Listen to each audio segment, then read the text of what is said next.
వైసీపీకి వచ్చిన సీట్లు 11 కావచ్చు, కానీ ఓట్ షేర్ 40% ఉంది. అంతేకాకుండా వైసీపీ అభిమానులు తమ ఎమ్మెల్యేలను చూసి ఓటు వెయ్యరు, జగన్ను చూసి ఓటు వేస్తారు. కాబట్టి మొదటి నుంచి వైసీపీకి ప్రజల్లో ఉన్న ఓట్ షేరింగ్ ఏమాత్రం చెక్కు చెదరలేదు. ఇంకొక విషయానికి వస్తే, ఎక్కడైనా రెండు పార్టీలు ప్రధానంగా ఉంటాయి. మన దేశంలో బీజేపీ, కాంగ్రెస్ రెండు ప్రధాన పార్టీలు ఉన్నాయి. కాంగ్రెస్ పార్టీ వాళ్ళంతా వైసీపీలోకి వచ్చేసారు. ఇక దానికి వ్యతిరేక ముఖంగా ఉన్నటువంటి పార్టీలే కూటమి ప్రభుత్వం.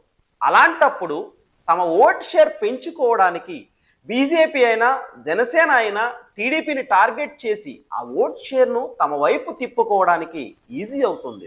కానీ మొదటి నుంచి కాంగ్రెస్ భావాలతో ఉన్న వారిని తమ వైపు తిప్పుకోవడానికి చాలా కష్టమైన పని. కాబట్టి జనసేన అధినేత ప్రస్తుతానికి వైసీపీ మీద నిప్పులు చెరిగినా తన టార్గెట్ మాత్రం టీడీపీ